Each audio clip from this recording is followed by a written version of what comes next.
this? Sad? Lying? Women have two sets of lips for a reason. One pair for arguing and the other for apologizing. Okay, why would you post this? Wife is a baby-making machine. No.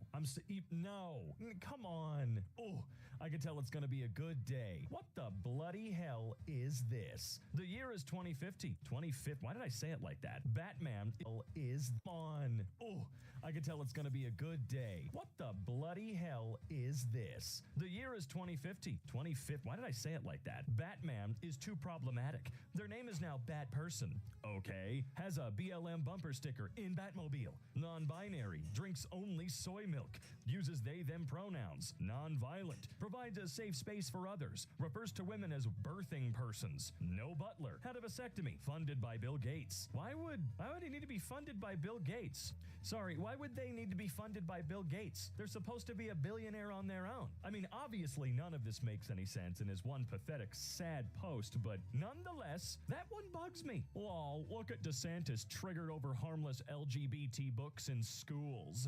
I'm going to share the content of these books at a news conference. OMG, gross, Herbert. You can't just show pornography during daytime TV. What are you talking about? What does any of this mean? What? Jeremy Clarkson says he's not homophobic as he likes watching lesbian porn. Jeremy Clarkson, the bastion of not being a dick for no reason. I think a lot of things went to that guy's head. A lot. What's the best place to have sex outside of the bedroom? In your kid's bed while they're at school. When my son was a teenager, he said, "You guys can't ever behave. You'll do it anywhere. At least you haven't done it in my room." We both looked at him and smiled. He was traumatized. It was great. Why are you proud of sharing this incredibly gross, inappropriate, nasty, pathetic story with the world? Even if it's fake, which, again, the only reason I'm still alive today is because even if it's fake, which, again, the only reason I'm still alive today is because I have to believe that these are usually fake and rage bait of some kind. But why would you share anything like this? Because even if it is a joke, people are now looking at you very differently. Imagine planning a whole wedding and your man does this. Okay. Yeah, that sure would be cool. How much of a sissy would you have to be to go all the way to the altar before asking for help or maybe thinking that this wasn't for you? They're literally so obsessed. What does this have to do with the post at all? When the train always stops. Literally so obsessed with the altar before asking for help or maybe thinking, oh, when the train always stops in exactly the same place, the air conditioner always drips in exactly the same place, and a tiny ecosystem is born. Yes, and when somebody is born male, they will be male their entire life. Every cell in their body is male and vice versa. You saying that their cells have a gender or a sex? Because you are using male, so I would assume you're talking about sex. So your cells have a sex? How was I not told about this? Every man who is sexually faithful to his wife engages in daily heroic self-control. No, they're engaging in being normal. I'm sorry, but are you using sexual urges as some kind of an excuse for something? I don't know. It's Dennis Prager, so I wouldn't be reaching that far. Man, daily heroic self-control? No. Low-level, bottom-of-the-barrel, bare minimum self-control, Dennis. Actually, I prefer to mold a woman to be my future wife. I like a woman who's coachable and haven't experienced life yet. Okay, weirdo. Imagine just casually admitting to wanting to groom. Well, these people do it on the down, not on the down low. That's not the word I was looking for, or the phrase I was looking for. They do it on the daily. If a girl tells you you're cute, she probably thinks you're cute. But if a guy tells you you're cute, I promise that man is thinking about baptizing you in. Great, that's cool. Thought this was satire until I read the comment. Every lesbian I've met is sexist. If you're a non-sexist lesbian, type in the comments, ooga booga. I made this post to prove to my friends and myself that all lesbians are not just men haters. Okay, I love this place. Let me out of here, I'm dying. Why are her legs so hairy? Oh, the reason is because women have leg hair? Right, duh! How it feels being a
lesbian and not having to worry about making a man insecure just by looking good. OMG, she is a 3 out of 10 and think she looks good? Stop it, girl. No man is looking at you. Yeah, I don't think she minds that. Disgusting. And you know the comments were all grown men praising his behavior or this behavior. Bro, a savage. You cannot be walking around with that much ass and expect me not to post a selfie for the boys. I'll see you Monday, Ms. Rodriguez. Dude, you're like 7. You need to shut up. On a video about a girl with a birthmark, what color are her nipples? Asking the important questions. For science, we need a topless version of this video. I bet they are utterly unique.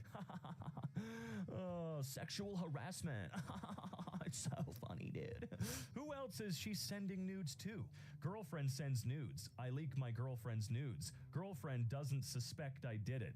What are you talking about? Why would she suspect that you, her boyfriend, I would assume, why would she suspect that you're doing that at all? I think the normal thought process is that you're not suspecting that. What are you trying to say? I don't get it. Just get the fucking cat. Is it weird for a guy to get a cat? My girlfriend and parents keep telling me that it's unmanly for a guy to have a cat because I wanted to adopt one from a local shelter. What do you think of that?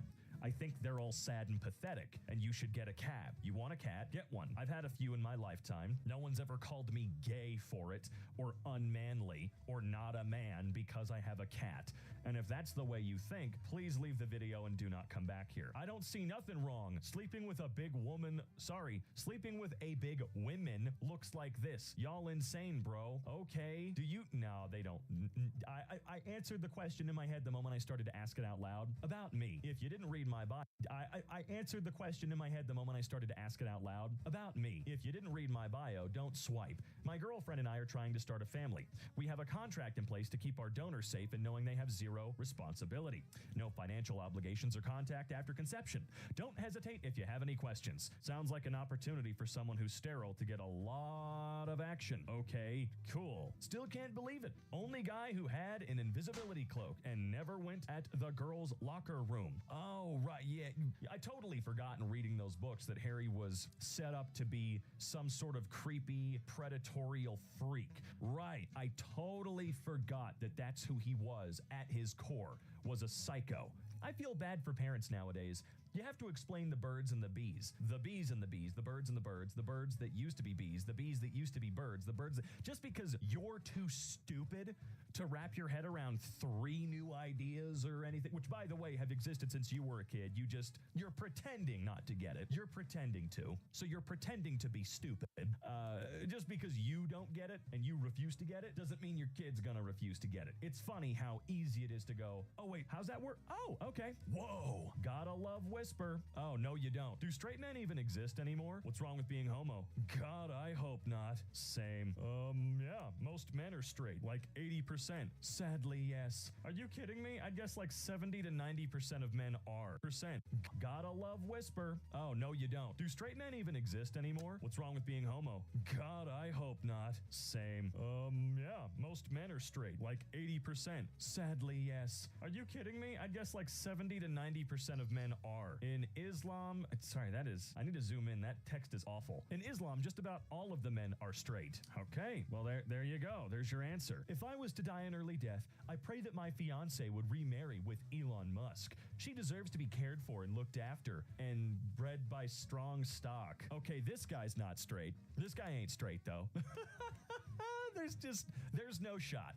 This is one of the guys that's lying for sure. All right, in a relationship with Andrew Joseph. Wait, do I know you? I don't think so, but I wanted to be in a relationship with somebody, so I closed my eyes and did eeny, meeny, miny, mo.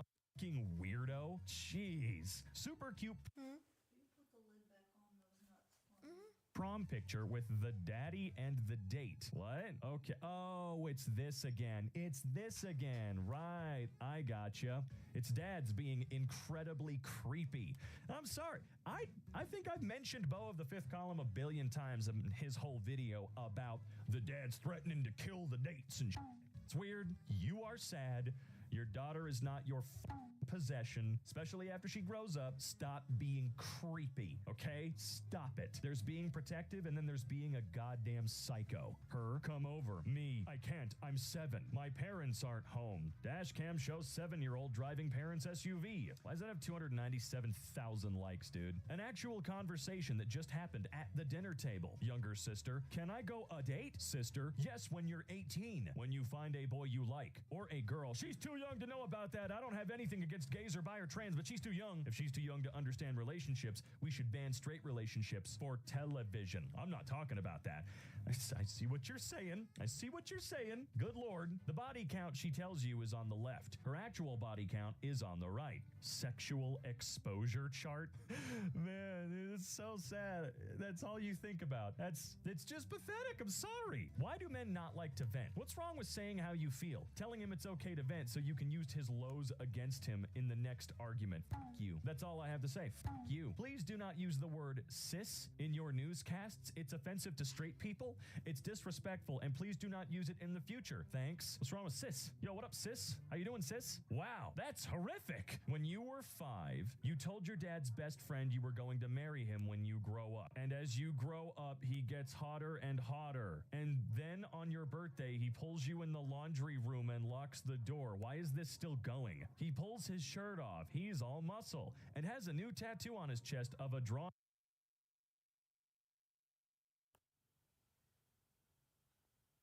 Oh, that is the nastiest shit I've ever read. Bro picked up another man's saved video game file halfway through. Man who fell in love with single mother of 6 children adopts them all to be their father. Sounds like a good... What's the problem? Had an argument with my wife. She threw a fork at me. Oh, I think I know exactly what we're about to move to. Yeah, let's check it. Oh, I was expecting some comments telling him that he should just suck it up and who cares. Anyway, they're definitely not okay. Ha ha ha. I hate my spouse. Make sure you thank your dad for bringing you into the world. Your stupid mom was probably tired or not in the mood. Ha ha ha ha. I hate your mom. It's totally not going to affect you later.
his house.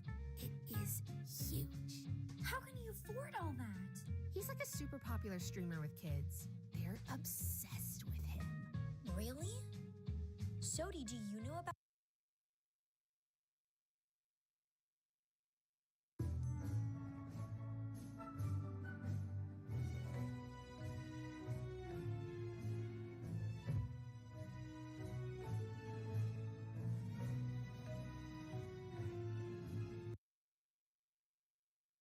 Hi, my name is Khadijah, and a little thing I love about the Chick-fil-A.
Hello, hello, hello, hello, hello, hello. How is everyone doing?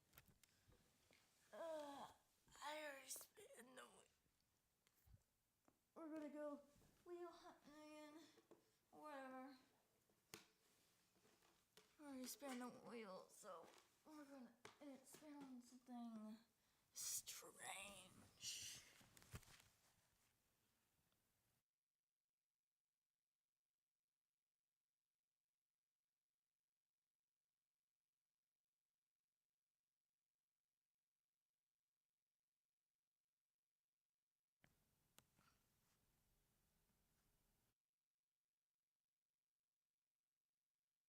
Let's go.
back after lunchtime snack.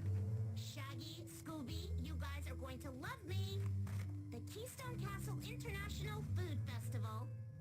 Food festival? A castle?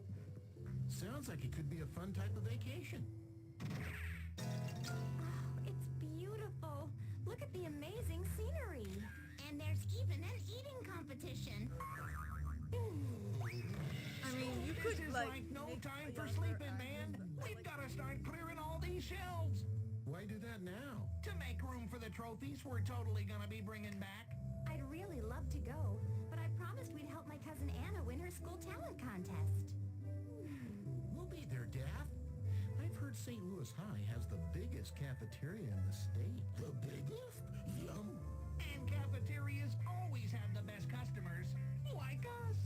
So as much as I'd like to see that castle, can Anna count on us? Totally. With Scoob and my sweet dance moves in her act, she'll get a first place trophy. Then we can go eat our way to ours.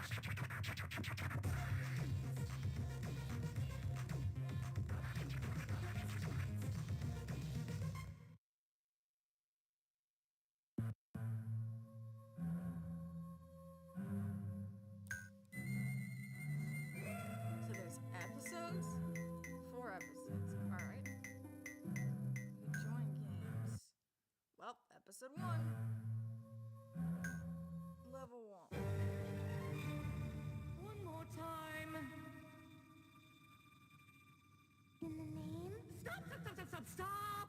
You sound like a mouse, Anna. You must project. And again. In the name of the gods. Ms. Hilkin? Is that you? I hope?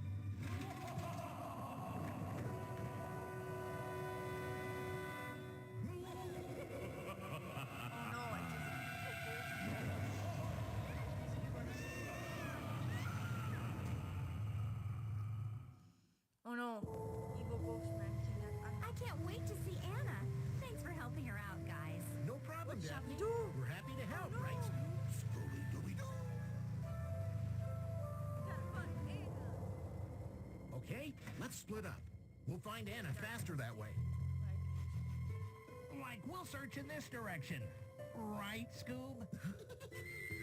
Right.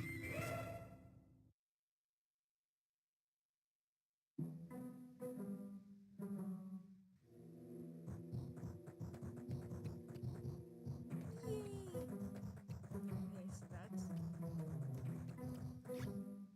that's jump.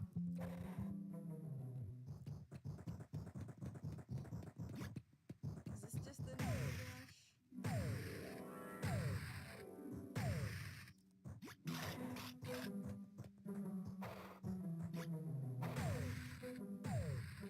Nothing else? Am I literally wielding my dog leash like a whip? How is that even possible?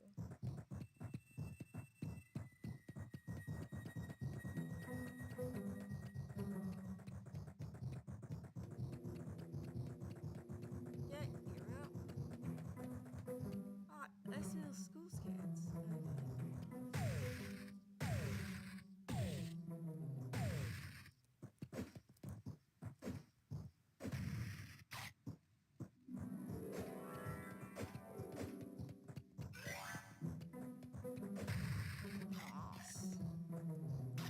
Costumes.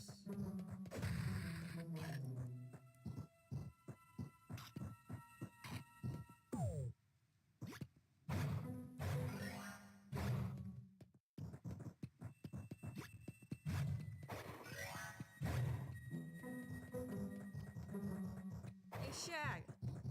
Stand on the other end of this thing, will ya?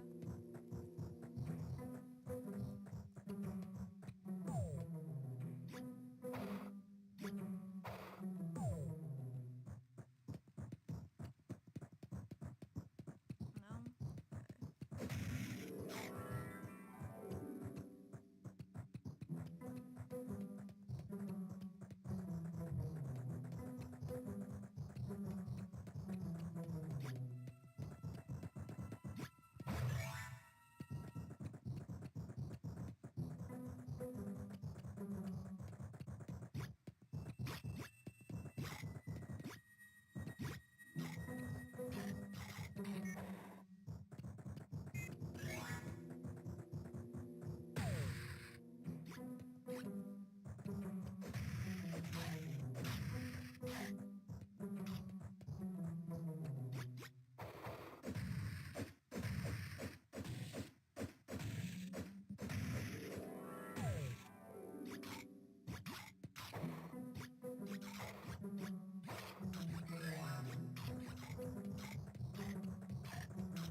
gosh.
There. At least you don't get any damage.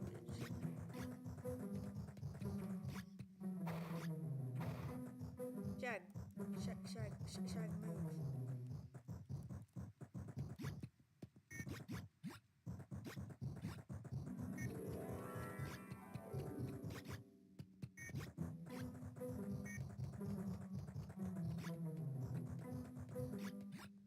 It's gonna take a while.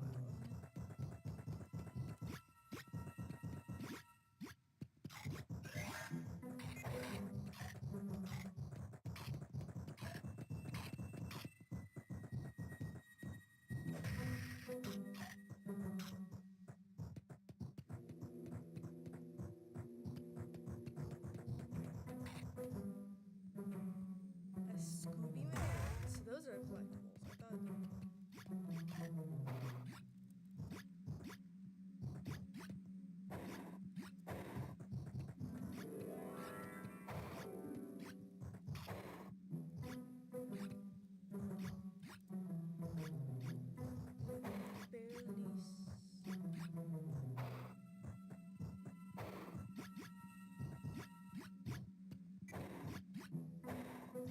I thought. That's worth like 500 Scooby snacks. Oh. So that's exciting. Hey. Hey, Anna. What are you doing back there? We're Shaggy and Scooby, the garden inspectors. Shaggy and Scooby? I've heard of you.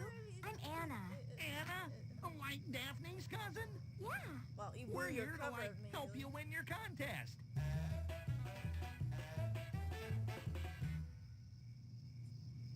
And I'll need some real help. We haven't been able to finish a single dress rehearsal since the Phantom started haunting the theater. Zoinks! Like, did you say Phantom? Phantom? Yeah, Always the know Phantom of it's the High School Musical. He keeps terrorizing us whenever we're in the theater. Ms. Hilkin still isn't happy with our performance, and the contest is this weekend. Ms. Hilkin? The drama teacher. Okay, but first, like, if we're gonna go find the food, Phantom, we need to know. Is there a cafeteria here? Right past that building. But why? Gotta get some energy if we're gonna help you win your contest.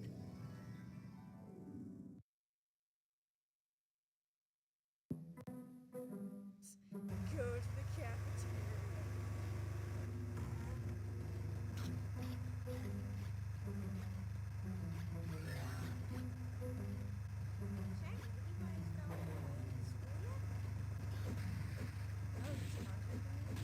No, like, we found Anna, though. Out, watch out for a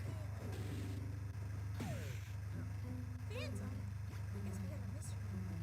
He was up in the sky at high school. Yeah, Suey's cool. Sarah and Scoops are over and out. I don't know why I'm making them like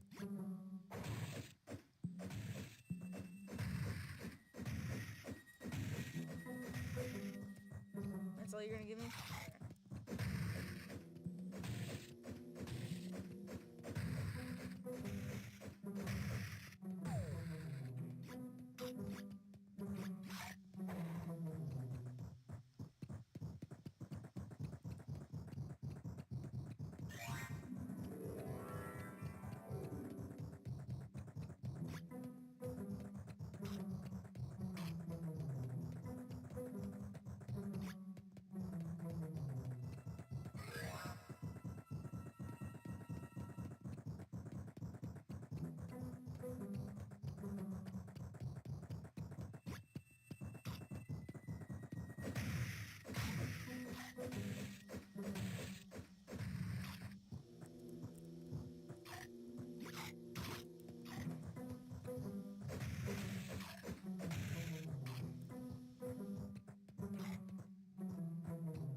Wait, I don't have an action switch.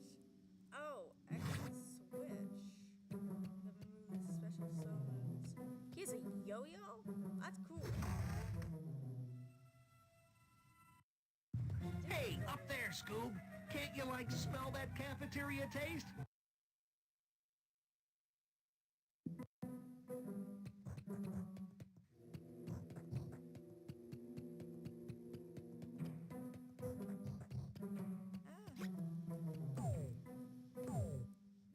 Oh crap. I know there's something over there and I missed it.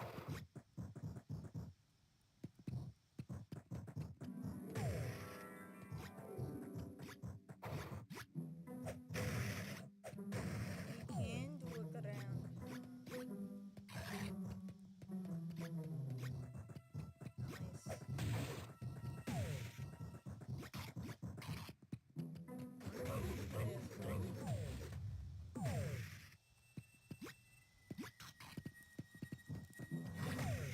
I'd like to play a scoop now, please.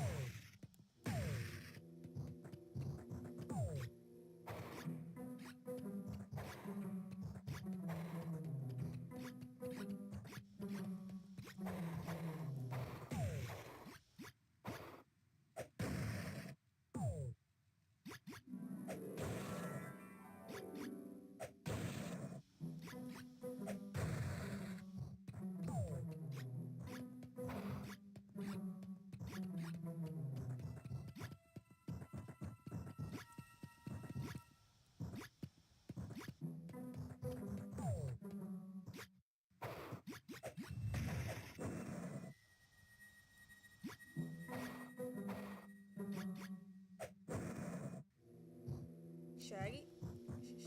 Shaggy? I think pushed.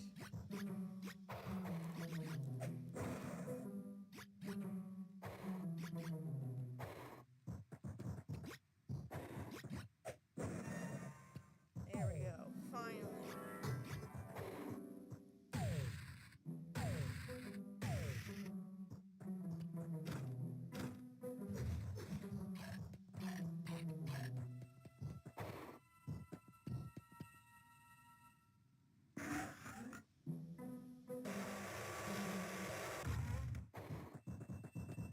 The Buddhas.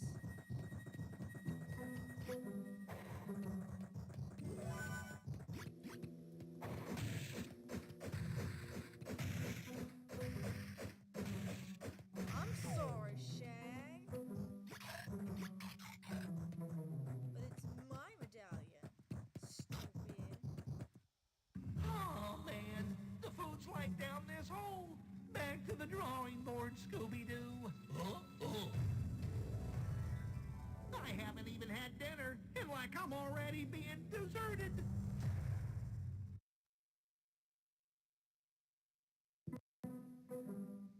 Ooh, here we go.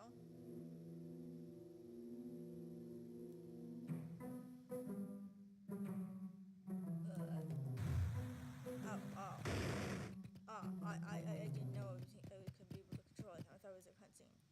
We'll never find Anna as the power's out. There's a power ship right there. Move the heady yarn and check it out of the way, Fred. Sorry, I'm using the voices.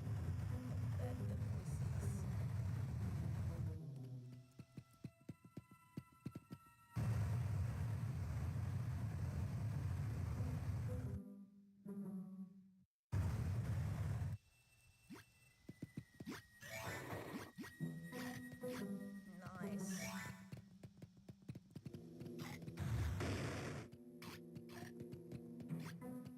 Oh, how do you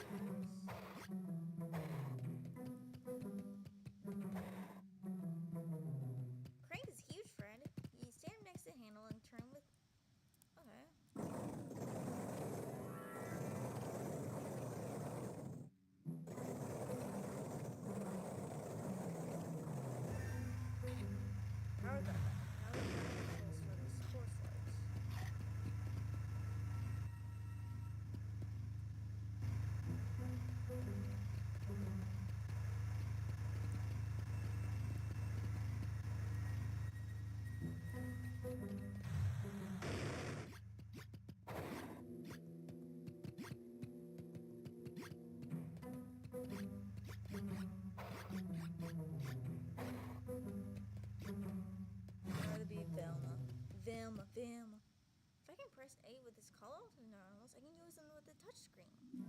No, not the touch screen.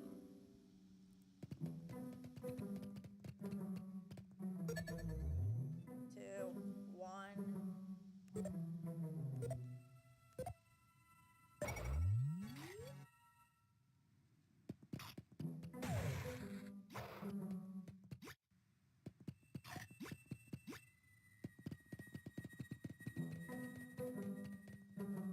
Film.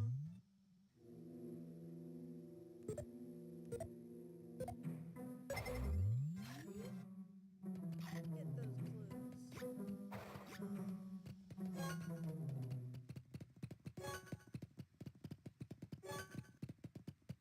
Oh, right. The White Theater Club doing it on sports field.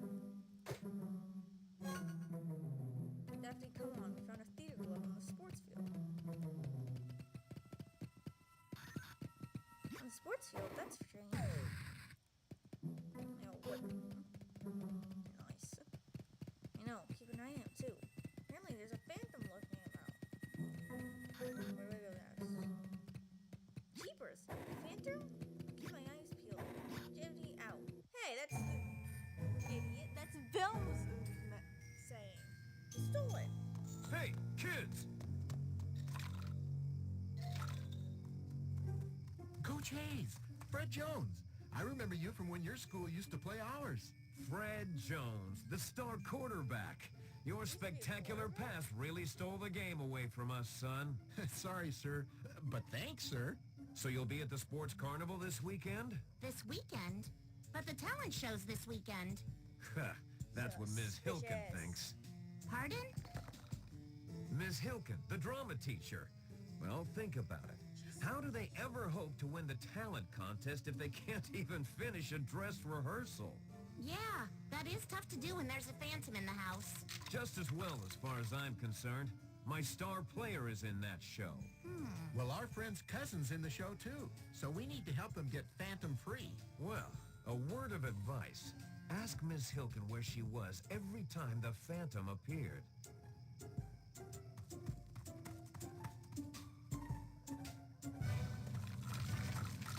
Up, Jason!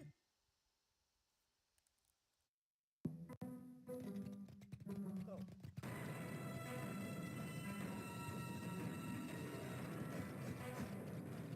Wait, I can. Oh, so that. No.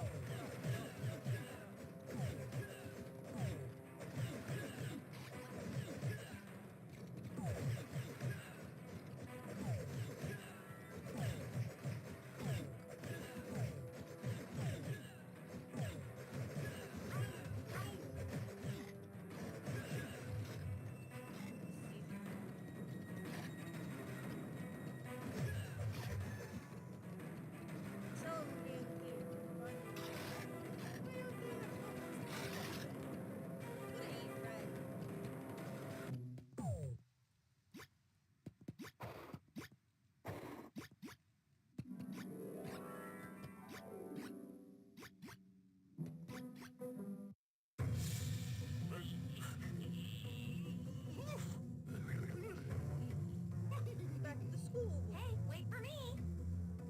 I could get across on that pole. She has grinding techniques. All I gotta do is jump up and grab on. Jump up.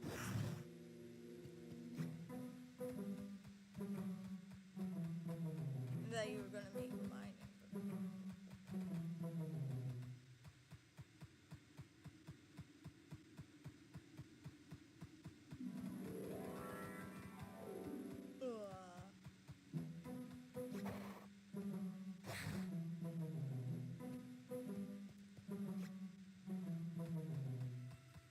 Something tells me something's wrong.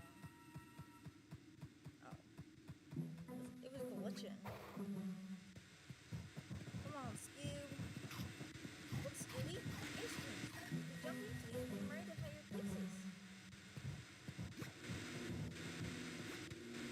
Great. I always wanted to be a pilot. That's nice. So will Scoob.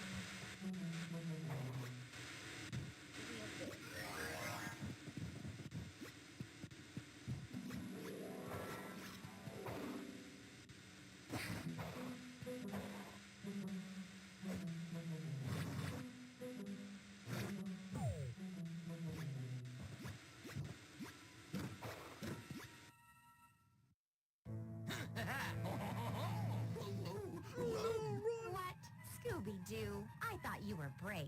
Too spooky for Scooby. Courage has to stay in the game. And courage will keep us brave and strong.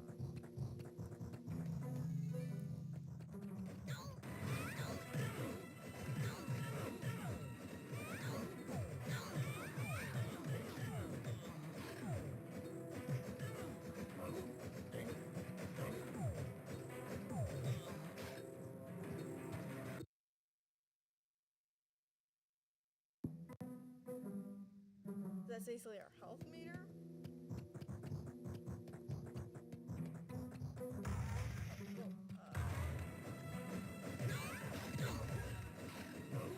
Snacks for Scooby.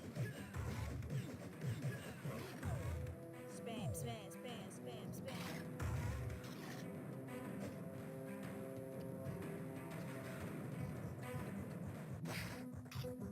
Whoa, they stuck.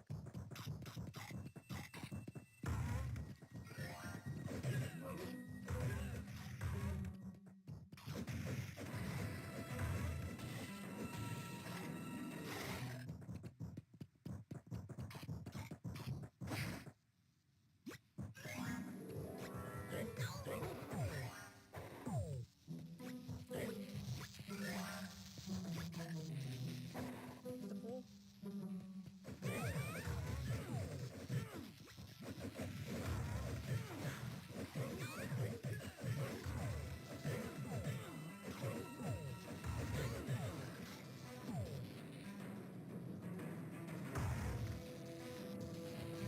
I like that fact. Courage.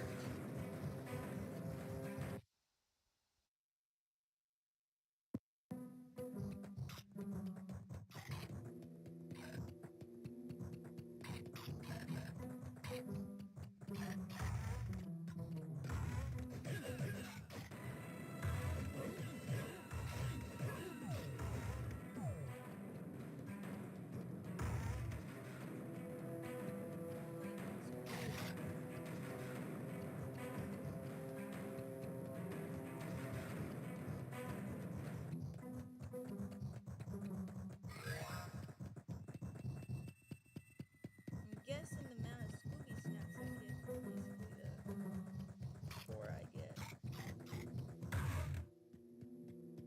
Oh no.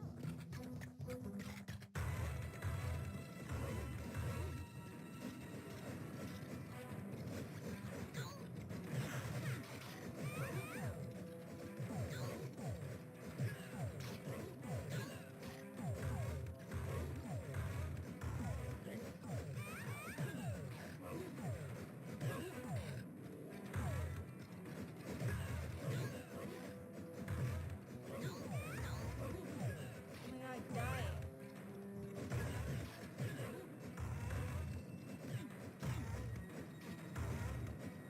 Come on.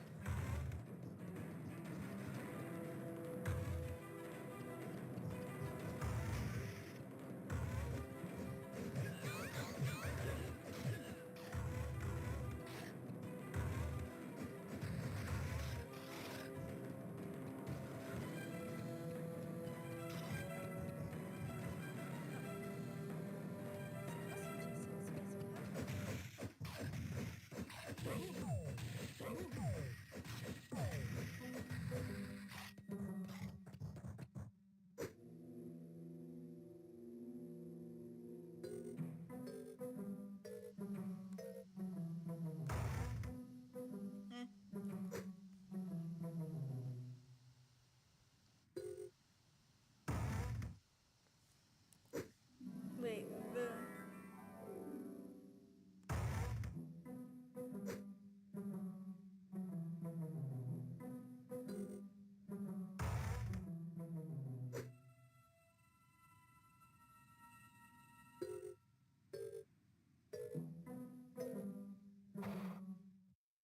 Yeah.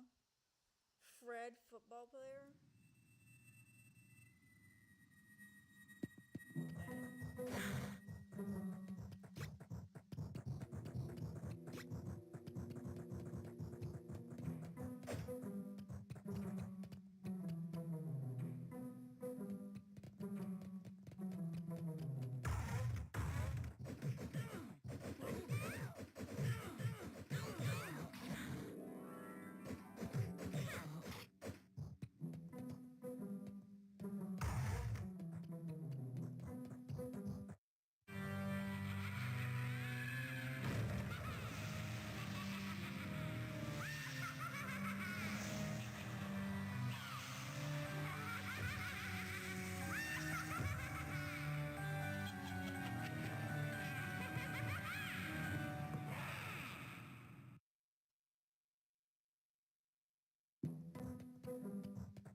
on, Scoob.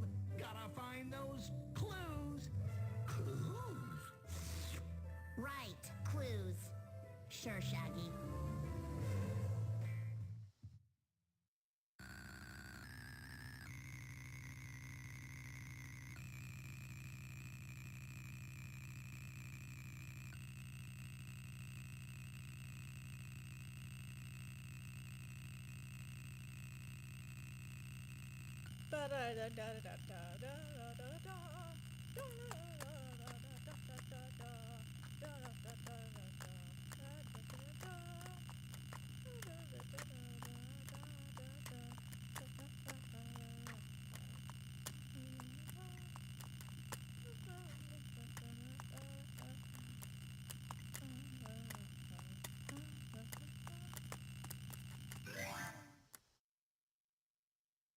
Scooby things were collectible. Chase. Let's chase.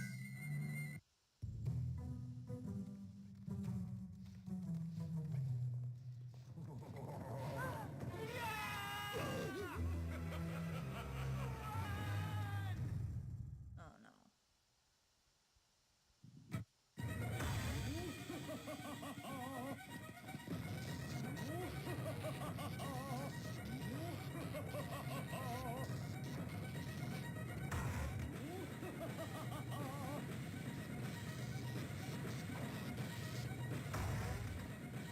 Oh, Scooby!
spin.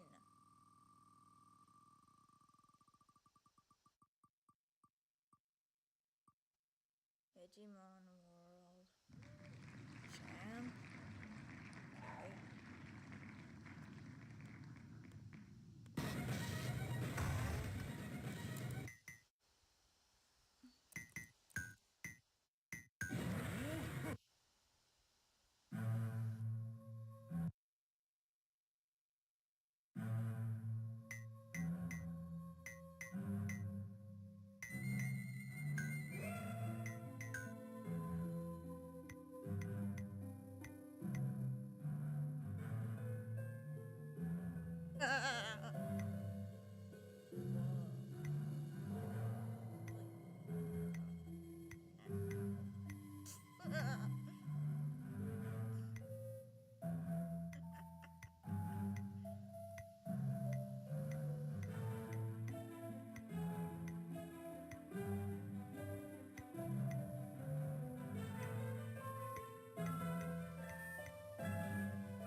That's all?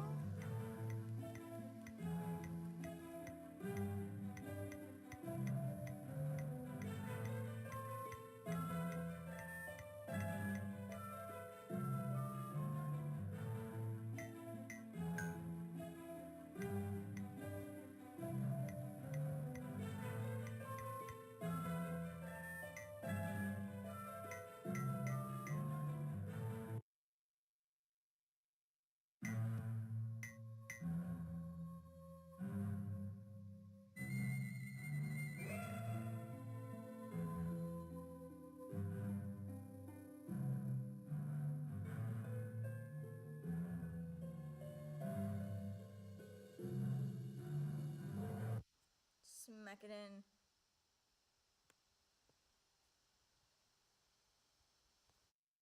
Smack it in.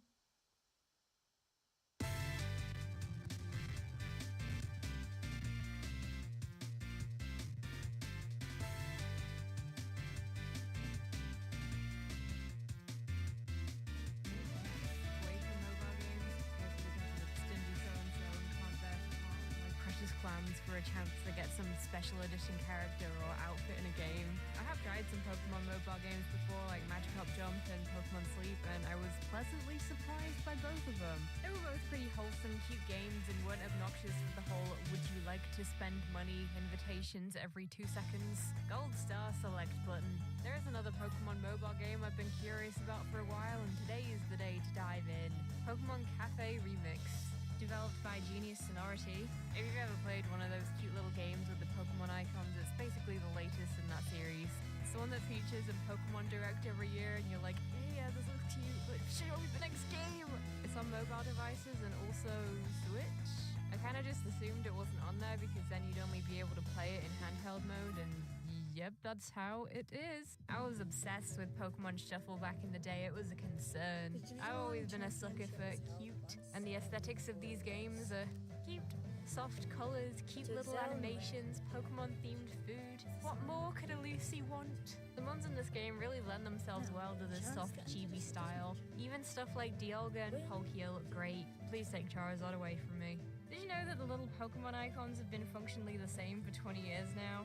Just updated a little stylistically with each release. I really love what they've done with them for Cafe. The colored lines and soft shading are a great match for the soft vibe the game's going for. I start up the game to this cute cutscene of me and Eevee starting up our own little Pokemon Cafe. Just us two against the world.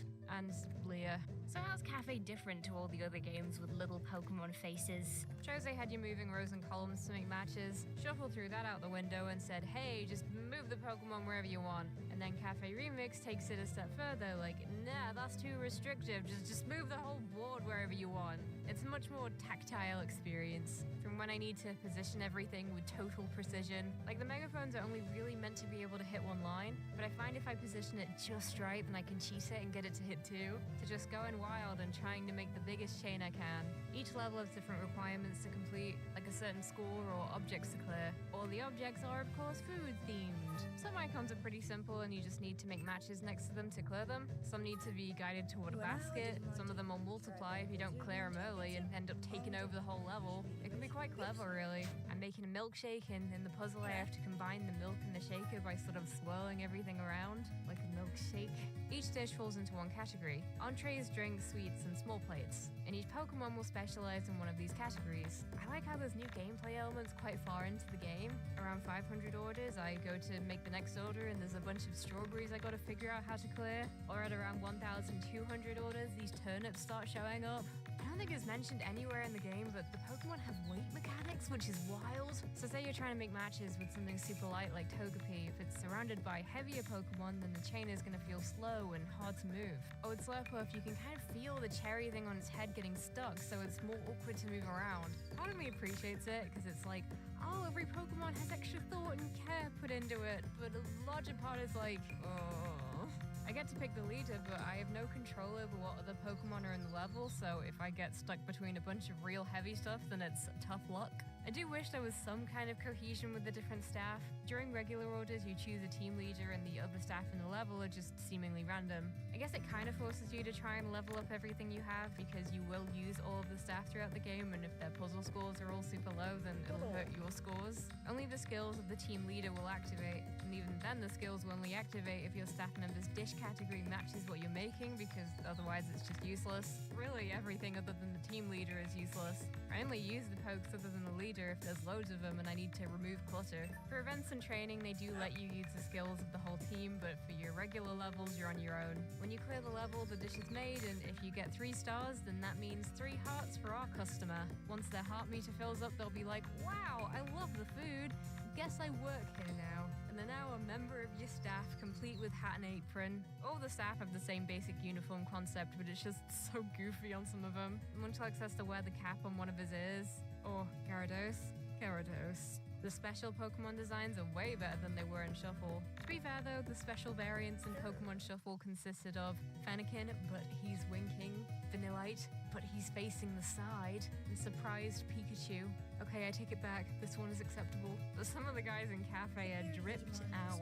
Look at this news fit. I got an Alolan Raichu dressed as a pancake chef. This year for Valentine's Day, they had Inteleon Suave Server.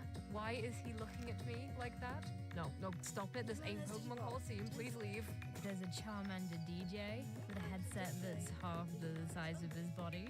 I bet he'd be much more comfortable wearing Raycons. Okay, gotta admit, that was a slick transition. I'm proud of it. So new year, new me. Totally gonna be more active this year and go on more walks. But hey, this year I've got a couple of little buddies to help me out. With the help of my Raycons and their top-notch noise cancellation feature, I can have me my quiet time while out in the noisy outside world.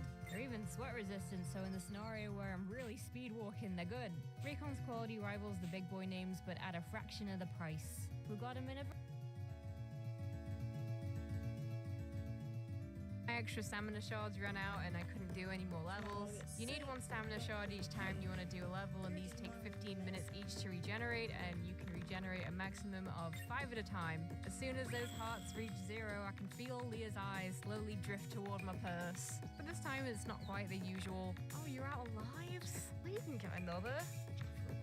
The only way to directly get more stamina shards from the shop is to spend 4,000 golden acorns, this game's currency. Which, yeah, is a bit, but you do earn these during regular gameplay anyway. There's no sort of exclusive real money currency. And you can only get 1 of these packs a week, which is more than doable if you're a free-to-play player. Wait, no, very wrong, badly researched, Lucy. It turns out, yes, you can basically infinitely spend acorns to play more levels.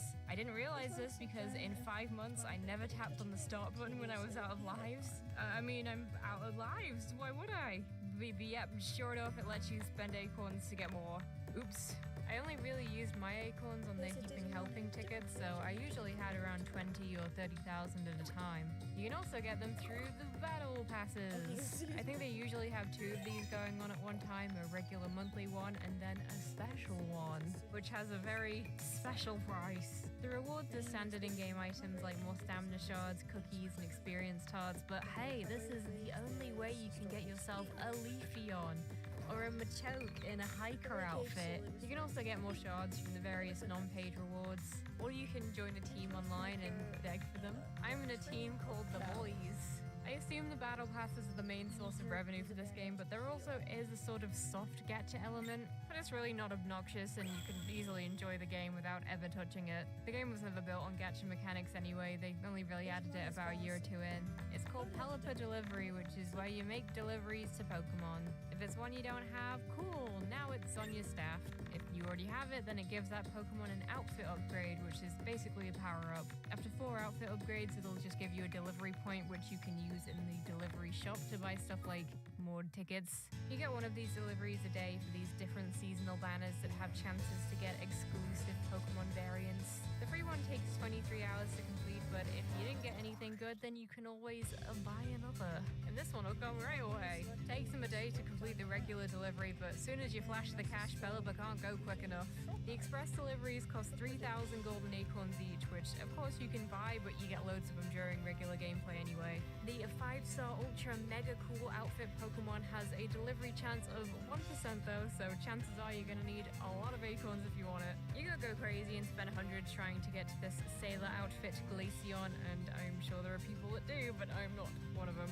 With these sorts of games, you've got categories of players. There are free-to-play players, me, people that might spend a cheeky bit here and there, and whales. Now, a whale is basically someone that drops obscene amounts into the game. I do not understand it, but I respect it because it is these whales that keep the game running. But there's no reason for me to not do the free delivery, so off Pelipper flew. And a day later, he comes back to reveal the customer was a Weasel, a new staff member, very cool. Now, there are absolutely loads of potential customers. Even the chance to get Weasel was only 2.28%, and I had more than enough, so I thought for 3,000 more golden acorns, yeah, go on, I'll have another cheeky spin. 1 in 1,923 chance for that to happen, very cool. I don't have the footage because my phone ran out of space, but I swear it happened, please believe me, it was very upsetting. Spin it again and pretend that didn't happen. Alright, go again. Oh, okay, the next one, it was a big, rare, sneasel, stylish server. This is adequate. Over the span of 5 months, I did get incredibly lucky from these, and I managed to get 4 of the main outfit Pokemon from the deliveries. People spent actual money trying to get these, and I got all of them on dumb luck. There is a sort of insurance element to the gacha. You get your free order every day, but for every order that you make using acorns, you get a delivery stamp, separate to delivery points. When you get to 150 stamps, you can exchange them for a rare Pokemon of your liking. So if you're desperate for that little snom wearing an ice cream cone and you still don't get it after 150 tries, and the game kind of just feels sorry for you and it's like, yeah, just have it anyway. I mean, to get to that point, you need to have spent around 250 quid in real money, so I feel like not having the snom is the least of your worries at that point.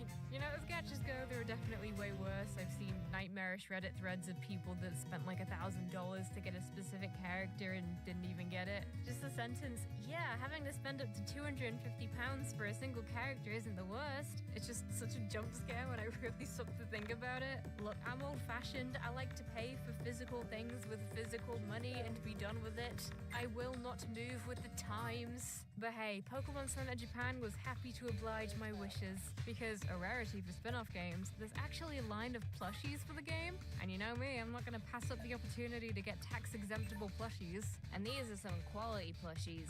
They were made right when the game came out in 2020. At that time it had a different name, Cafe Mix, and then it later became Cafe Remix about a year later. In Japan it was also known as Cafe Mix, even the logo was in English, but now it's a lot of not English English words. Welcome, Pokemon Cafe Mixing Puzzles. Hey, it gets the message across. In the original Cafe Mix, you used to get new customers by getting new decorations. These would be unlocked after you reached order milestones. They did away with that in Cafe Remix for the current system, which is where you level up your staff members to create new offerings. Oh yeah, that's what they call dishes in this game, offerings. I think the new system's way better. It's incentive to level up all your staff members, and I like how it implies that each Pokemon has a favorite meal. Mine likes the Rabombi chocolate cake.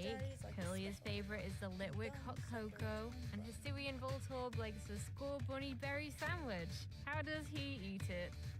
Oh my god, the characters are so cute. Look, I got the star eyes too. And look at the little... As you unlock more offerings, you'll get more Pokemon coming to visit, which will then eventually be able to make their own dishes and invite more new Pokes. Apparently before the update, you basically had infinite stamina and it only went down if you lost a level, but of course now you lose one every time you do an order. They also changed the soundtrack, but I honestly think it was better before. I've had it playing in the background of this video. It's very chilled out, like something I'd put in my house music playlist. Remix also has a totally different set of main levels from Cafe Mix. The previous levels are all playable in a section called Extra Orders, and if you manage to get through enough of them, then you can get yourself a Chef's White's Pikachu and Lucario. 1,200 orders, I'm not doing that. If I played this game non-stop until I got to that Lucario, didn't sleep, phone glued to my hands, just waiting for my stamina to refill every 15 minutes, and assuming I clear every single level on the first try, it would take me 12 and a half days. Cafe Remix has 2,400 orders, and once you hit that, you get to Master Cafe mode. I don't know much about it, I did not get that far.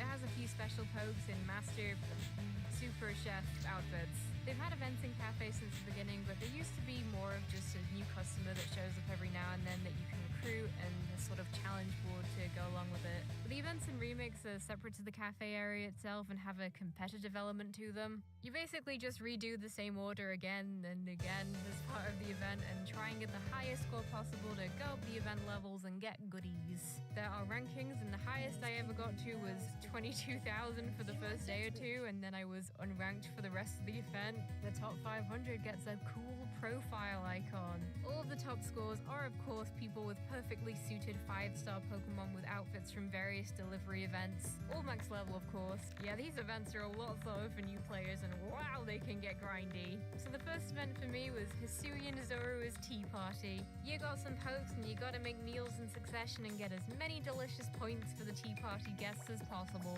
If you get all of them to delicious level 6, then Hisuian Zorua will join your tea party. Again, I had like 2 staff members when I started this, so very grindy. But then I see that if I get far enough, then I'll get a shiny Hisuian Zorua to join my staff, so I guess my hands are tied. I'll do it for you. Hisuian Typhlosion is demanding and he needs a lot of delicious points, but after I make him like 20 combi waffles, he gives me 10 tickets for the gacha thing. Dude, 10 tickets is like 30 quid in real money. Wow! Suddenly I love gacha. Spin the wheel. I get some nice new guys, including an Oshawott, a Sneasel, and I was blessed with this Jirachi. The next event was sort of a team event for an Alolan Raichu. I just got the Raichu and then stopped playing it. Same with the Clodsire one. All of the events are set up in a very similar way. It's basically just a 2-week reward card. Disjointed, but again, have I told you how pretty this game is? All of the in-game artwork for the food really hits the spot for me. It looks like the kind of thing that you get in the actual Pokemon Cafe. I will go to one of these one day. You know, they actually had real dishes based off of the ones from the game a few years ago. The opportunity for me to partake in these is long gone though, so I had the wonderful idea to make one of them myself. They all look way too complicated, so we'll keep it simple and just go with the Eevee latte. First, we need a mug. I have many cool Pokemon mugs that'd be up to the task, but for accuracy, I need to get a rounded Pokeball mug. They do official ones at Pokemon Cafe, but I'm not paying 50 quid to import one. A family member of mine actually happened to be in Japan while I was writing the script, so I was like, please acquire me one of the precious mugs. It's an Eevee latte, but coffee's nasty, so really it's an Eevee hot chocolate. For simple latte art, you can make a stencil, so when you pour over the powder, it'll only go through the spaces on the stencil and you end up with a pretty picture. For this one, I take the official art and do a crude recreation, then very lightly trace over this onto paper. Yes, printing would be easier, I couldn't get my printer to work. Then we fix the paper onto a piece of thick card or plastic, get us lunch, subject, and get to work. I sit down to start cutting when I realize that this Eevee makes absolutely no sense. The way that latte stencils work, right, is that you see the bits that have no powder on them. That's why there's plastic or card on the stencil, so it blocks the powder from going into those areas. So on the Eevee latte, the bits without powder are Eevee's mane and eyes. But that's impossible for an actual stencil, because where are the chunks for the eyes meant to connect to? For a cardboard stencil, you cut out Eevee's head and then the pieces for the eyes will just kind of float there, I guess. It's an illegal latte! If I wanted to look as close to the game as possible, then I thought of a very janky solution to fix this. I make this weird sort of bridge between the eyes and the face and just fill in the rest of the powder manually. I again sit down to start cutting, and then I realize that Eevee's mane also makes no sense. So I had to Tipex over it and slightly redraw it. Not a lot of room for error here, because I'm cutting the paper copy at the same time, so if I end up cutting off one of his ears, then I'll have to go back and redraw the whole thing. But with precision, I managed to free him from his paper prison. Cafe mug in hand, hot chocolate acquired. Will my stencil work? No, not even a little. I'm just a complete fool and don't understand how latte art works. A trip to Tezzy's and one can of squirty cream later, and finally we're ready. Again, I wanted it to be as close as possible to the in-game art, so I first put all the squirty cream in a separate bowl and mix it with some hot chocolate powder to get a base that's closer to that light brown color. Carefully smooth it out on top of the hot chocolate, and then voila! Just like something you'd get in the real Pokemon Cafe. No, they would absolutely fire me. No severance package. But I got there in the end. Eevee hot chocolate. It's a cool proof of concept, and I'm probably never gonna use it again because I can't wash it. Gross. That was way too much work. I'm just gonna stick to the digital orders now. So after you hit 100 orders, you can do something called an additional order, which means that you get to make a meal for the same Pokemon you just served, which is good if you have one that you particularly want to join your staff, but you have to pay 500 acorns every time you do it. So let me get this straight. I'm serving you again, and I have to pay you for it. Obviously, I'm pretty much never going to choose this, so it basically just eats up one of the slots, which is great. Just great. There are 4 possible slots that the customers can take up. You start with 2 and get to have another one when you unlock the parlor area, and the 4th is only open if you have the premium pass. You get to expand the cafe as you hire more staff members, but as far as I'm aware, this doesn't actually do anything. Other than the one that unlocks an extra customer slot, they're kind of just there. Seems to be something left over from Cafe Mix. Like pretty much every Pokemon game now, spin-off or not, Cafe Remix has shinies! And shinies are kind of my thing, so I'm sort of obligated to find one. So I see 12, technically 11, what I assume are encounters every time I finish an offering. So if the base shiny rate is around 1 in 1,200, then it really shouldn't take long to find one at all. And sure enough, lucky order 281, the little shuffle button did the sparkle thing. A squirrel, very cool. So shinies need 18 hearts to be recruited. 3 stars gets 3 hearts, and I can use a heaping helping ticket to get another 2. Technically, you can also get a further 2 if you do it using the happy bonus, but this has a random chance to activate once a day, and I'm not waiting. In my excitement, I forgot to do a heaping helping on my first order, but if you recall, I can pay him to have more food. Seems an unfair arrangement, but anything for you, my dearest. I get 5 more hearts. Okay, let's go again. And he's gone. So it seems you can't serve any customer more than twice. He's gonna come back though, right? I search for reassurance and I see people on Reddit saying, just wait for it, it'll come back. Yeah, don't worry, you'll be back. So now that he's got some hearts, is he just kind of in the general rotation of regular customers now? Is that how it works? So I just continue doing orders, and after a couple of days, the shuffle customers button begins to sparkle. Dude took his sweet time, but hey, at least he's back. That's not a squirrel. Neither is that. Nope. No. Okay, that's a little bit closer. Nope, no, we're getting further away. No. So what I'm getting here is wait for it to come back means wait until the shiny generates again with the exact same odds as before. There's nothing else like this. Imagine you find a shiny in any other game and it's like, to catch me, you must answer these questions 3. Okay. Are you, Lucy, a chump? Yes. Correct you are, but now I must travel far. What about the other 2 questions?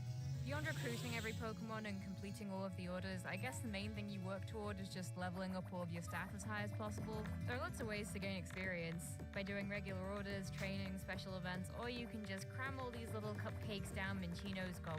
Regular orders give literally 10 experience, and this does not change, so do not train your staff this way. The regular orders are really just for getting new staff and cookies. and shiny hunting. Every Pokemon has its own unique cookies that it needs to level up. Once you recruit a Pokemon from the cafe, then its mates will start to show up and they will give you the cookies you need. When you have the max amount, then they start to give you milestone cookies, which are basically just cookies that you can use on anything. The special rainbow staff that you get from Pelipper Delivery are really powerful, but shame that I can't level them up past level 10 because they need these special cookies that I can't get because they don't show up as customers. You can level them up with milestone cookies, but they're kind of awkward to get and they really don't stretch very far. Leveling up makes your matches more powerful and unlocks more skills, but most importantly, it gives you access to different uniform colors. My Chimchar has the swag. There are 3 basic specialist gimmicks that you can learn at level 3, 5, and 15.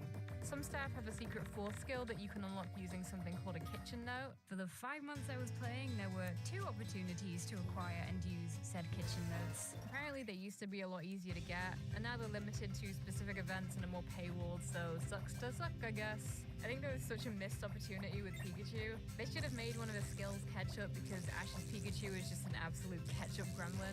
The levels here are only capped at 25, but it's a very different level curve from your regular Pokemon games. It starts off easy, but by the time you get to level 25, you need nearly 200k experience. It is doable with enough grinding, and you get the free tarts every day. So I get to level 20 and oh no. That's what the mysterious macarons are for?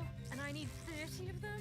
30? So you get 5 of each type of macaron every week. Very occasionally you might get the odd one during an event, but for the most part the daily challenge is the only way to get them. Sometimes the special passes will also have macaron rewards. This Umbreon one has 30. That's conveniently exactly the right amount you need for £19.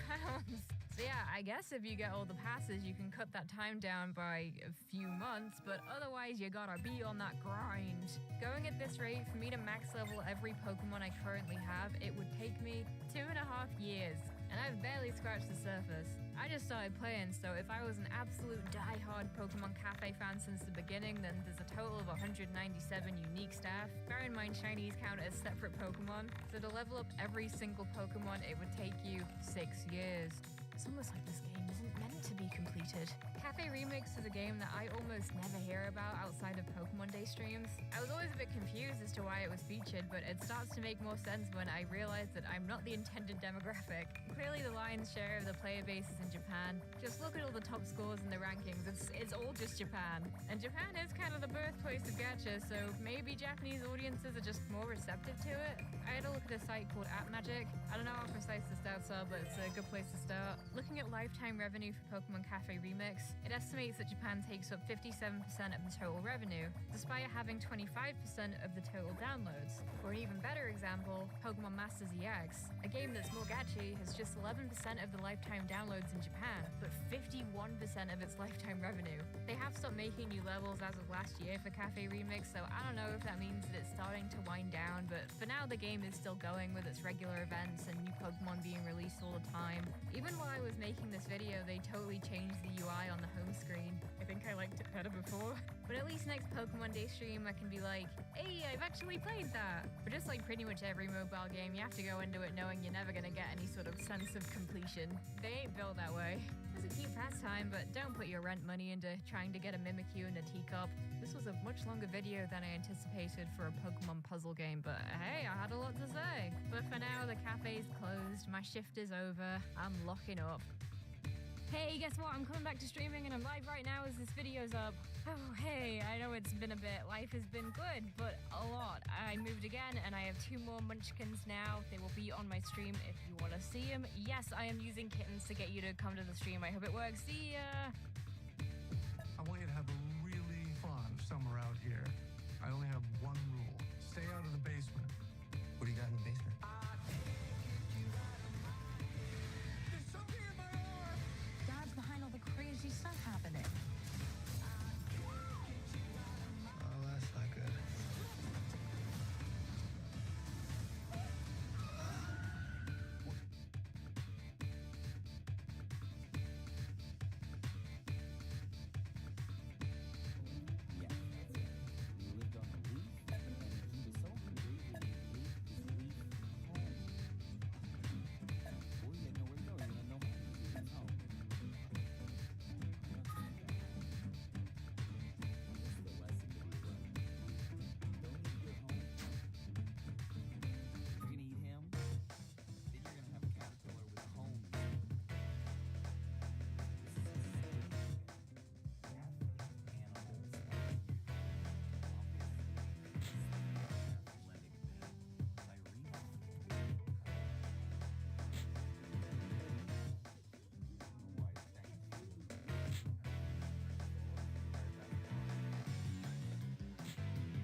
It's a dog. Yeah. You want to do a full spell?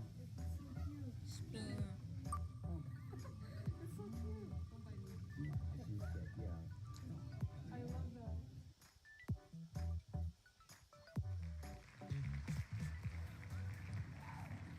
This game likes that so much. Huh? Some dresses. Look at this dress. But it's not a dress, it's a romper.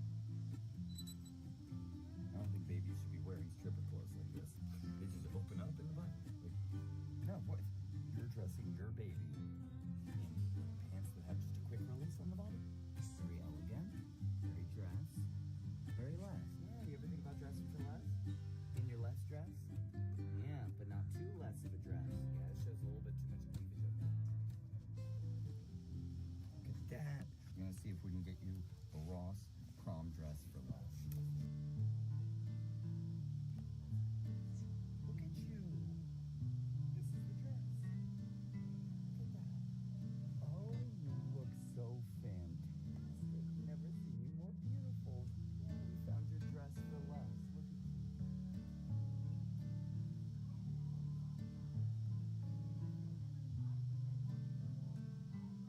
Sippy, sippy. So elegant.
Just stop with all pronouns. They've even done a little dash instead of an I. I mean, I will blur the whole thing out. Also censored it slightly. Want to swear in public in front of. He has pronouns. Nobody gets pronouns. Protest he, she, they. All of this. Actual woman who doesn't identify. The three hyphen, just like the suffragette colours, but TERFs have adopted it. It's really bizarre. Material / reality. I don't know what that means. Let's break this one down. So actual woman who doesn't identify as one. I don't have to because I actually am one. You're really trying to convince people. I'm an actual woman. I actually am one. I am actually FF about your preferred pronoun. People will probably call you out for being disrespectful. It's up to you. Who is not in the Bible. Yeah. Pronouns are not. If these things were so good for humanity, watch them never change. We should all. That was fashionable, and there's nothing wrong with that. Build with asbestos, as well as a dangerous. We recognise that language is in there that either aren't used anymore or wrote his plays. Right? I love that this person is like, oh yes, electric vehicles. Around for a couple to a few decades. Why were they not? This is a great spot. This But gender pronouns are you telling me that the Bible is him? Really? That's not in the Bible. I've not really read the Bible, but I'm pretty sure it's in the Bible. I don't have my phone, but I do feel phone check. Blessed is the man who takes refuge from a God, but it's still gendered. Again, I'm pretty sure even the Bible uses I or pronoun. How really in a form or like shouting out. So I will explain a little bit about this. So somebody who's reasonably well known, there's legendary adult human female at a hashtag legendary adult human female, the transphobe, for all you have done and continue to do to defend women's sex-based rights and push back against the devastating harms of radical gender. And somebody quote retweeted this, calling out the vomit face, name of passing far-right Christian laws such as family first and seriously, with transphobes being a prime example over explaining, but then turning around and teaming up with anti-abortionists, women's rights, or women's bodies, or women's autonomy, or team up with these people that absolutely hate women. Transphobia is a way to legitimize their bigotry and spread it to other people who are maybe not aware of the transphobic undertones and genuinely think that they're doing something to support women and protect women. America tweeted the notion that the available data does not support man hunt, woman cook type vibe. and then another well-known transphobe who's also written a book to highlight the transphobia. Again, I will cover the name. This specific interaction has nothing to do with trans people, as far as I can see, but she is one of the transphobic people that very much comes from the angle of like, I'm protecting women. This is a problem. Really like a scientific doing domestic duties and men just doing. That's almost like being like, no, women do something that they don't because they do. Men go out and do the hunting, and the women have to do specific things just because of your gender, just angry, apparently. So Dylan Mulvaney, she gets a lot of crap for just being herself, and she won Woman of the Year. Fantastic. I mean, women involving in these things. As someone tweeted, a man who openly mocks women has won Attitude's Woman of the Year. Is this some kind of sick joke? Mocks women has what won all Attitude? What? I don't know. No, it's not a sick joke.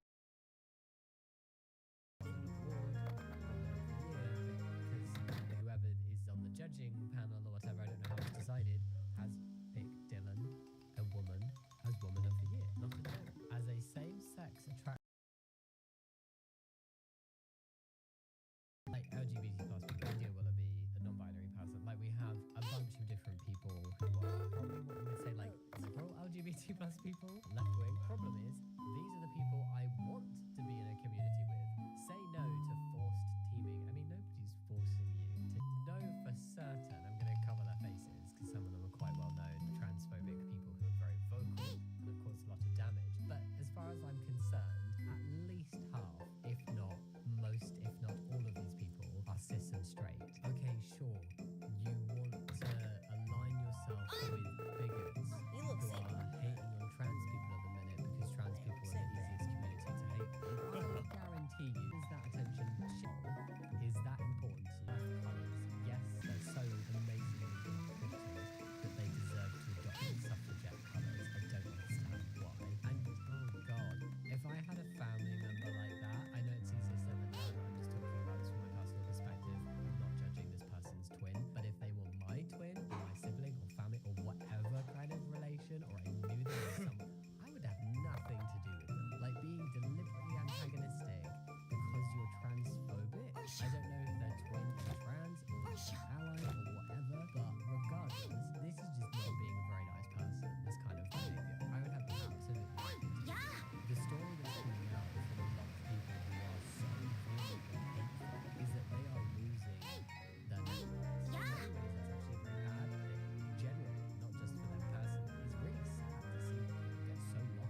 It's everyday transphobia things. is not an Yeah. object.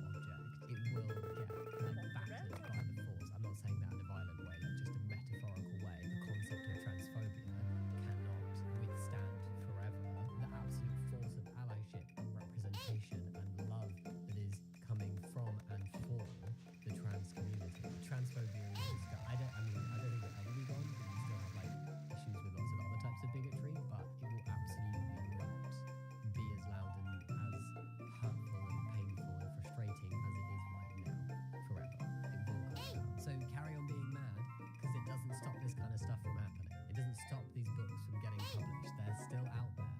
Yay. Today at work, I learned of the death of a colleague. I retreated to the toilets to cry and was joined by other women as we cried and remembered a wonderful person. Imagine if our grief had been interrupted by an entitled man with a sexual fetish. Hashtag trans women are con men. And they've even drawn a little cartoon. I just can't believe she's dead somewhere in the women's toilets. And then a thought bubble comes into the mind of the person doing the consoling, imagining a trans woman coming in, drawing an imaginary situation within an imaginary situation. No? Or did this really happen? Because if the first one really happened, well, you're not making that bit up. Your thought in this moment of mourning somebody and rallying together as a group of people who've lost somebody you all know was, I can't forget to be transphobic in this moment. How can I be transphobic? Yes. What if a trans woman dared to come and try and console people as well? This is nearly as absolutely bananas as a fake snake bite anti-venom story I read recently. If you watch the video, leave a comment below, because that was something else, wasn't it? Trans women are con men. It's just the lengths that people have to go to create these scenarios to try and justify their bigotry, to try and highlight their bigotry, to try and push down trans people, particularly trans women, is absolutely like, I wouldn't believe it if you told me it was happening. Like if 10 years ago you said this kind of stuff would be happening, I'd be like, no, that is ridiculous. Why would anybody do that? That is such bizarre behavior. But it's happening. And it is very bizarre. Pastor Greg Locke purchases a Barbie dream house, wraps Bibles around a baseball bat barrel, and whacks it down. And people wonder why people are abandoning religion in droves. So was the idea of wrapping the Bibles around the baseball bat that he was hitting the Barbie dream house with the Bible? Or was he hitting the Bible with the Barbie dream house? Congratulations for wasting your own money. You bought a Barbie dream. I mean, those things aren't cheap. So you bought one just to destroy it because why? Because a trans woman was cast in Barbie, and it is a very liberal kind of movie with very liberal tones to it. It did make a lot of people very angry. Clearly, this guy really needed to vent some frustrations. What is a cis woman that a woman is not? Hashtag no cis. No cis. A cis woman? What are they? No trans activist can answer this question.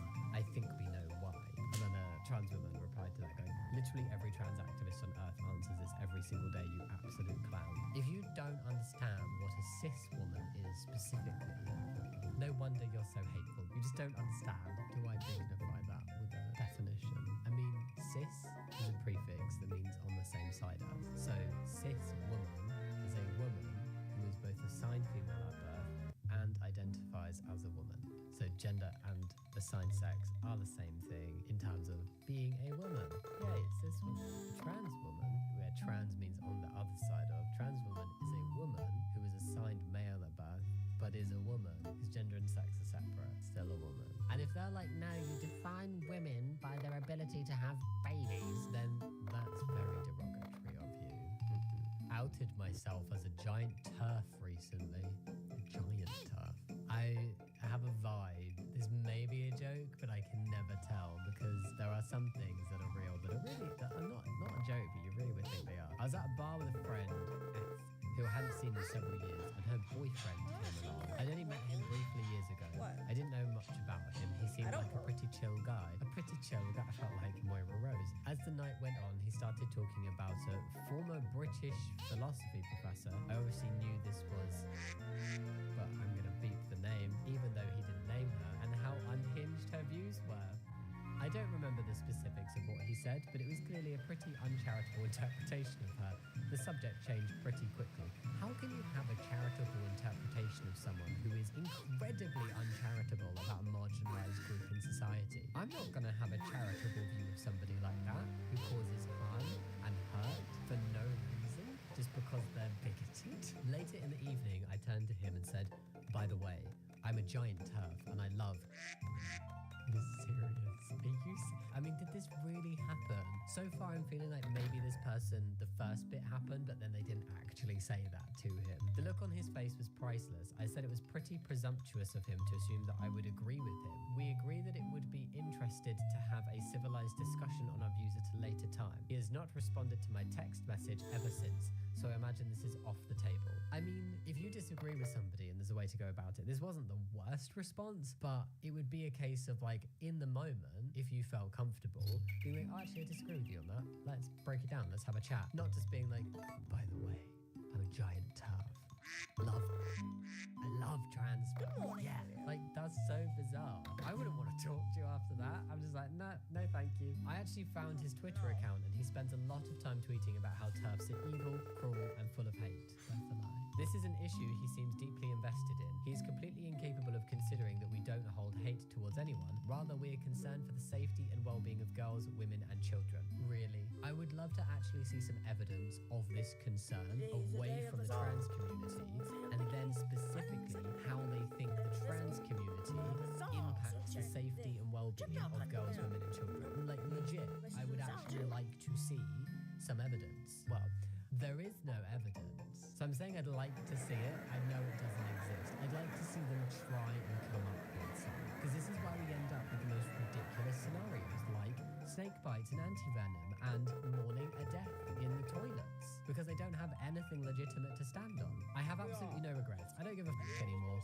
The TRA view is so blatantly wrong and ridiculous. Plus, most people agree with us, but only women get branded as TERFs. Actually, one of like the most well-known TERFs in the UK is a cis man. There's quite a lot. There's multiple others that I can think of as well off the top of my head. I'm not going to name them because they don't deserve a platform. I can see why he wouldn't have wanted to open up a conversation after this though, because like just the attitude expressed in this of like, I don't give a f*** anymore. TRA view is so blatantly wrong and ridiculous. It's like, were you even prepared to listen?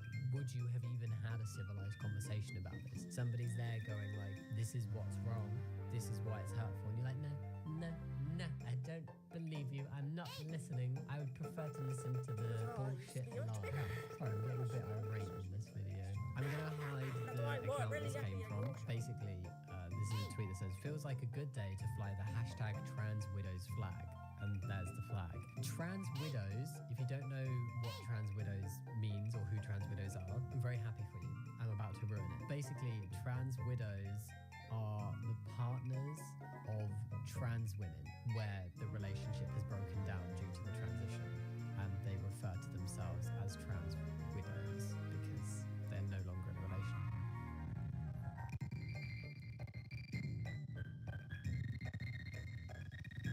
To ruin it. Basically, trans widows are the partners of trans women where the relationship has broken down due to the transition, and they refer to themselves as trans widows because they're no longer in a relationship because their partner transitioned. Anybody I've ever seen use this term has been deeply transphobic, and that's a big reason why the relationship broke down, because it's not even an amicable, okay, the parameters of this have changed, it's not something I personally am interested in, but it can be amicable. It's a full-on like transphobic hate, like we are not together anymore type situation, and then they have the audacity to refer to themselves as widows, which just feels rude to people who have actually lost their partners. Anyway, they replied to their own tweet going, "Confusion on my timeline from TRAs about the symbolism of this. It's purple for our activism, vanilla for our sexuality."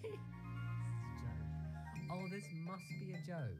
Vanilla food is like a off-white colour, but vanilla itself is not.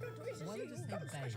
Because beige is also like, if that's the vibe they were going for, beige would have worked. Vanilla was a bizarre choice. And red for you. The frilly knickers motif, I thought, spoke for itself, and for the hard of thinking represents the cross-dressing left. Young people have zero sense of humor. I feel like this must have been a joke. It does look like a legit Twitter account. I'm assuming just the flag bit is a joke, but like, yeah, hilarious joke. Hilarious joke, because we all know that transphobia is the epitome of humor. Transphobia? Oh, you mean the natural immune system reaction that used to keep degenerates in check in society? My immune system is transphobic. I sneeze whenever a trans person is near. Is that how they always know? I knew there was a reason. If you're a woman in the UK, you might come face to face with these three Tims. Very derogatory term. I mean, if TERFs hate TERF, which is not derogatory because it actually gives them more credit than they deserve in the sense of it includes the word feminist when they are not feminists. But they get offended by TERFs and then they go around calling trans women trans-identified males. And that is just appalling, disgusting behaviour. If you're a woman in the UK, you might come face to face with these three trans women in the women's bathrooms of your shopping mall. They go shopping in group now. Imagine being the only woman in the bathroom with them. They go shopping in group now. The transgenders have grouped together, just like we have. Oh my goodness, we are in danger. No, you're not, Karen. You have created a fake situation. I'm sorry, I don't know why I called them a Karen. They just seem like they are. You've created a fake sense of danger for yourself because of transphobia and because of transphobic lies. You are ignoring the actual problem, which is predatory men. Trans women are not predatory men, and actually trans women are also at risk of the same kind of violence that cis women face. Trans women and cis women are all women, just like short women and tall women are all women. There's just different adjectives that can be used in certain contexts when it's relevant to differentiate. But all women. I think it's very rude to call trans women TIMs. That's just inappropriate behaviour. Inappropriate, okay? I do think it's a very heartless and a cruel attitude to have towards trans people, particularly this attitude that a lot of transphobes have towards trans women. It's completely disregarding a whole group of people's lives, safety, well-being, everything, just because of bigotry. There's no legitimising it. You can't legitimise hate, and it is exhausting. It's unfair, and I think things will get better soon, but I feel like we're in that. You know when people are saying that it needs to get worse before it gets better? We're in the worst bit right now. Dear trans women, you have so much power right now. If only you'd stand up and say, me using a woman's bathroom isn't worth the risk that poses to women and girls, so I won't do that. What the heck? Then you'd see immediate action from feminists to protect you in male spaces. I have faith in you. To me, this comes across as like knowingly requesting that trans women put themselves in harm's way. You are admitting that using the men's bathroom would not be a very safe option for trans women. And so you're saying, we'll protect you in the men's room. How? That just sounds so empty. It's just transphobia. It's just, get out. We don't care about you. I feel threatened for some imaginary reason that isn't real, that has no basis in reality, just utter bullshit. No. Today I accompanied a female friend to the Royal Women's Hospital in Melbourne for a minor but very intimate procedure. We were confronted by this. What were they confronted with? Oh my, they sound very scared. It must have been something very scary. Shall we have a look? They were confronted with a poster saying all genders, identities, expressions, pronouns welcome here. Wow, inclusivity, that terrifying thing that pops out at Halloween. My next Halloween costume might be inclusivity. Wow. What man can ever understand the humiliation and helplessness of having your legs constrained in stirrups? Someone replied going, I get it. You're upset that the bin wasn't big enough for you to get in. Brilliant. So tonight, Madonna wore a Progress Pride flag at her concert in London. The homophobic flag used by trans activists represents the erasure of same-sex attraction, destruction of women's rights, and the indoctrination and mutilation of children. Hashtag Madonna. That's what they decided to hashtag it? Wow, so like they've gone so far as to say the Progress flag is now a homophobic flag. An LGBTQ+ flag is now homophobic because it includes trans people. Wow. And how powerful do they think that trans people are? They think that trans people have the ability to erase same-sex attraction, destroy women's rights, and indoctrinate and mutilate children. Where? When? How? Who is this happening to? Transphobia is really turning into a conspiracy theory. I don't know where this is coming from. So the erasure of same-sex attraction. Are trans people now going, well, if you're a cis man attracted to other cis men, you're not actually gay. I erase this as an attraction. It does not exist. What they're saying is we don't accept that a gay cis man with a trans man, we don't accept that he is still gay. But you're saying he is. And then we think that a cis man with a trans woman can't possibly be straight.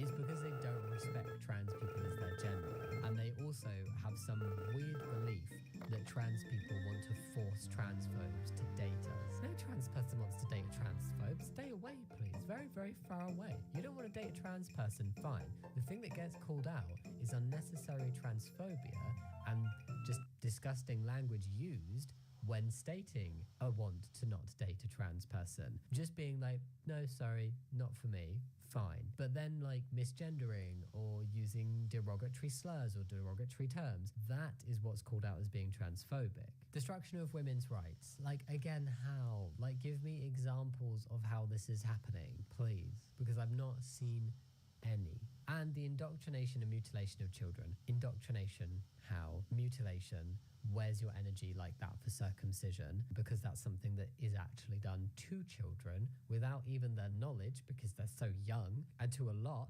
there is zero energy from transphobes about that. And into like surgeries and anything medical transition-wise that's not reversible is not done on children. Sometimes minors, as in 16, 17, can access these things, but it's very uncommon and they're not literal children at that age. So good try, but no thank you. Anonymous member posted this. Something happened to me today and I don't really know what to do about it. So I was in the bathroom when someone who is a TIFF. No, do not call trans men TIFFs. Do not call trans women TIMs.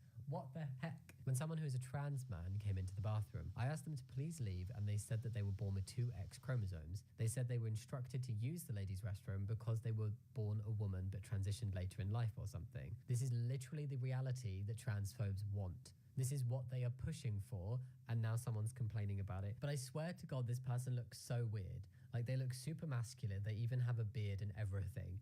I talked with the upper management, but they said that that's where they have to pee because they were born a woman and are still marked as a woman on their birth certificate. Now I feel uncomfortable. What should I do? Oh, do you feel uncomfortable because transphobia forced an actual man into the woman's toilets? Has that made you uncomfortable? This is what transphobes asked for. By the way, this is what they look like, but they looked something kind of like this. I assume they mean this is not what they look like because they've posted a photo of a trans man underneath. I'm showing you this picture so you get an idea of what I was looking at. Didn't look like a girl at all anymore. I don't know what to do. We both work together. Take it up with the transphobic committee because they're the ones that did this. If you are someone who is anti-trans or not comfortable with trans people or thinks that trans women should use men's restrooms, but you would not be comfortable with a trans man in the women's, then take a really good think about what your opinion actually means. Either way, you are doing something bad. Either way, it's shitty, right? If you're sitting there going, yes, I'm a transphobe and I think that trans women are men that should use the men's restroom and trans men are women that should use the women's restroom. This is the situation you have caused. You are the ones who are meaning that men, actual men, are going into the women's restroom, causing clearly discomfort all around and putting actual women in harm's way by forcing trans women into the men's room. So you've got that one. But then what I've had some transphobes saying is, oh no, that is the opinion I have. You know, I'm a transphobe and I think that trans women are men and trans men are women, but I don't think that trans men who have transitioned should use the women's. They should still use the men's because I don't want them in my restroom. And then that becomes